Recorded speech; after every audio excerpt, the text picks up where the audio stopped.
Hi beautiful souls, and welcome back to this Astrology, Human Design, and Gene Keys channel with another Synastry video. And today we're going to be touching on one very, very infamous aspect that you can have in Synastry with another person, and that is the famous Moon square Pluto. So if you're interested to get a reading from me, Synastry composite readings, I look at love, intimacy, and your soul connections with another person, you can visit the link in the description box below as well as in the comment section.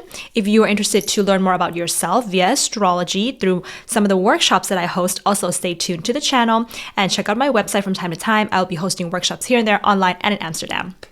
So let's get started with Synastry Moon square Pluto. This is one of those aspects that exists in Synastry that when you have it, you cannot stay away, really. Something is being worked out, and it's a very, very dark type of relating that you're having with another person. So you want to look at the orbs to see how close is the square between Moon and Pluto. If it's an exact 0 degrees orb, it's going to be very, very overwhelming in the Synastry. If it's a wider orb, it can be more manageable. So one person is going to be the Pluto, and the other person is going to be the Moon. So when these two meet up, usually it's not going to be an instant psychological warfare or obsession that we tend to associate with Moon-Pluto aspects in Synastry. It's not instant or immediate. There has to be some kind of emotional connection that is formed between two people first, meaning that they are going to have some kind of knowing that, okay, we're going to be in a committed relationship, we're going to be in a intimate, romantic relationship. If that is known and that exists between two people, then we can see this square playing out. Or maybe something happens where one person is going through something very difficult and the other person has to be there for them emotionally, and then this square gets activated, right? So any kind of situation where the two people have to be emotionally involved, the square will get activated. If not, it won't really be activated. But you can probably still sense on a very subconscious, very subtle level that there is something about this other person that you find intriguing or mysterious. But nothing much is going to happen until the emotional connection is formed. And when the emotional connection is formed, what tends to happen is that it's the Pluto person that tends to be giving the Plutonic energy to the Moon person, but they don't realize that they're doing it. So the Pluto person senses that there is something that they can get from the Moon person. And it's usually going to be something around sex or intimacy or power that the Pluto person thinks or feels very deeply that they can get from the Moon person, but they're not aware of this. They are drawn to the Moon person and they don't know why. They're magnetized to the Moon person. They don't really know why. They can't put a finger on it, but they just are. And then the Moon person can kind of sense that there is something very different about the Pluto person, that if they were to engage or they were to be more involved with the Pluto person, they will feel a sense of being consumed by Pluto. So there can be a sort of a twisted attraction that exists here. It's kind of weird and it's a little bit odd and a little bit freaky as well. So whatever that is repressed within the Moon person that they feel that they can't really share or doesn't get provoked by a lot of other people in the world, it kind of wakes up with the Pluto person. And this tends to be something along the lines of their boundary issues. So the Moon person gets a sense that the Pluto person is going to step over their boundaries. And they are going to be intrigued by this because when somebody steps over our boundaries, like when we say no, and that person is still trying to push those boundaries, it stirs within all of us as human beings a sense of being desired. And that's what the Moon person can kind of feel. They want to sort of move towards the Pluto person to see how the Pluto person is going to test their boundaries, going to push their boundaries, and how they're going to say no, and how much of this push and pull is going to create a sense of desire. And more than that, it's going to allow the moon person to really come into terms with how their boundaries have been breached when they were younger as a child. So it's going to get them back to their childhood wounds and traumas, and they're going to be sort of working through that. But I do want to say that the moon square Pluto in Synastry is not really so much going to lead to that, trauma work, as much as if you have moon square Pluto in the composite chart. So the composite chart is a different chart. That's a chart of the relationship itself. When that happens in the composite, you're really going to be working through your childhood traumas. That is for sure. But here, it's more of how the two people are going to be interacting with each other that may or may not lead to that later on. What happens is that the moon person is going to be doing a lot of things in this relationship that they may not normally do. They may, for example, reach out or call the Pluto person, and they don't really know why they're doing it. It's out of their normal behavior of things. They may be subconsciously going out to meet the Pluto person, where they normally would not do such a thing with this type of person or in the way that they're going to be doing it. Maybe they don't even know that person very well, but there was this one time where there was an emotional connection being formed, and now they have to see the Pluto person. There's a lot of urgency within the moon person. They may, of course, at the most intimate level, they may engage in sexual relationships or a way of sexual healing with the Pluto person that they may never be able to find with anybody else. And that tends to be the highest expression of this is sexual healing. However, there tends to be, depending on other things in the synastry, like life situations and circumstances and the way the Pluto person is going to play with their Pluto, that is going to make it difficult, okay, for that sexual healing to happen because of the style of the Pluto. Like when you have moon conjunct Pluto in synastry, for example, and I may make a video on that later on. Let me know if you guys want to see that. The style of the way the Pluto person wants to sexually heal the moon person is comforting, feels safe for the moon, but the style of the Pluto here and how Pluto wants the moon to have that sexual healing and how they want to have their own sexual healing too, it's different and it's a little bit strange for the moon person. So it's going to take a bit of time. These two people are going to be playing this push and pull dynamic for a really long time. And then the moon person is going to decide at some point if they're going to allow that sexual healing to happen or not. Most of the time, the moon person is going to decide that they're not really going to go for it because the way that the Pluto person is trying to persuade the moon person to that sexual healing is a little bit off for the moon.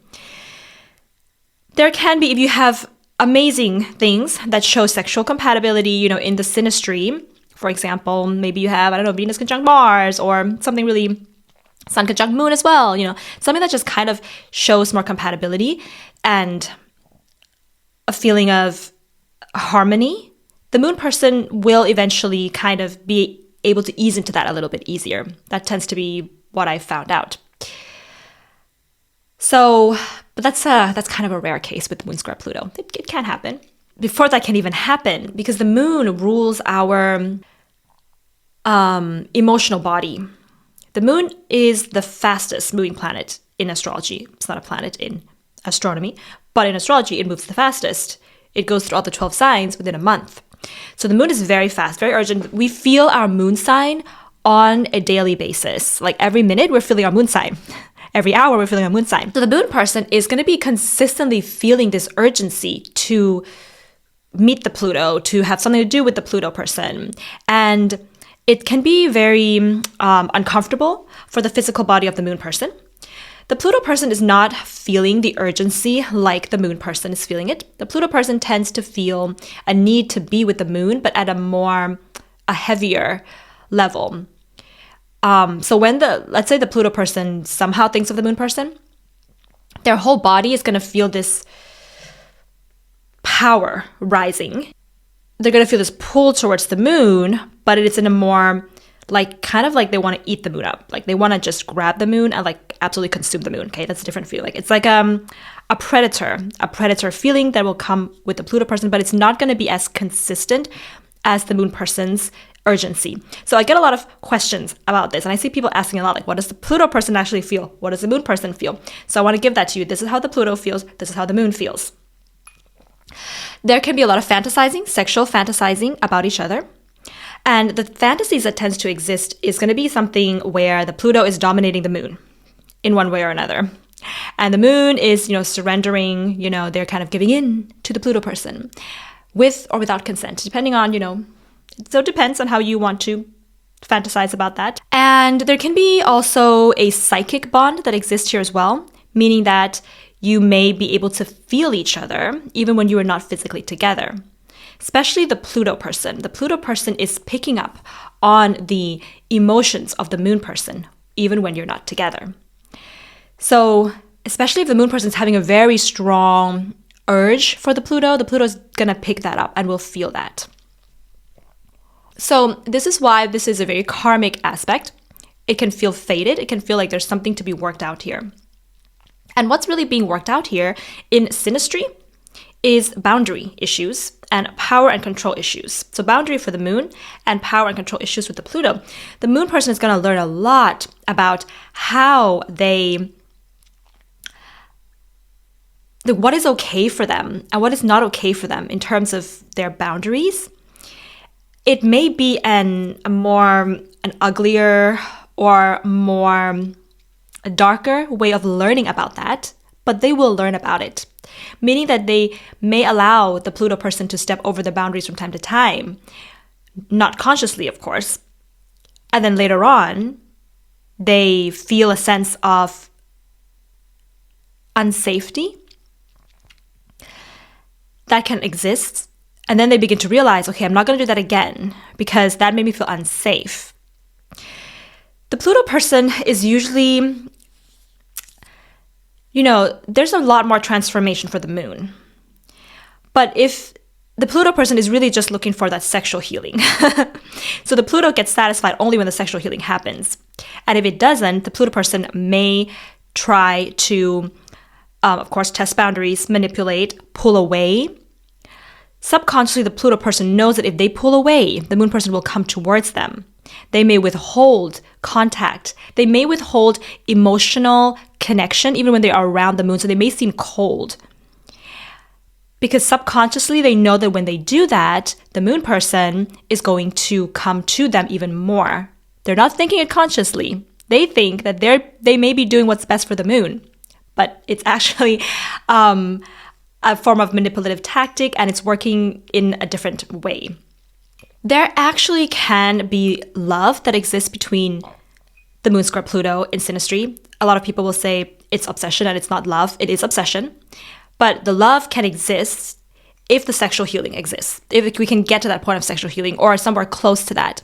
Because these two are going to accept each other for everything, for all that they really are. They can really accept each other for their darkness and their desires. And there can be unconditional love that the moon has for the Pluto, where the moon person can really see that the reason why the Pluto person is testing their boundaries in these particular ways is because they are going through something difficult and dark, that they have their own traumas that they need to deal with. And the moon person there can be this weird and odd way that the moon person thinks that they can actually help out or save the Pluto in a one way or another. But even if they can't, they still accept the Pluto for all of those darknesses because somehow they kind of feel seen. They kind of feel like they are useful in that respect. The Pluto person also genuinely has very, very loving, protective feelings for the moon.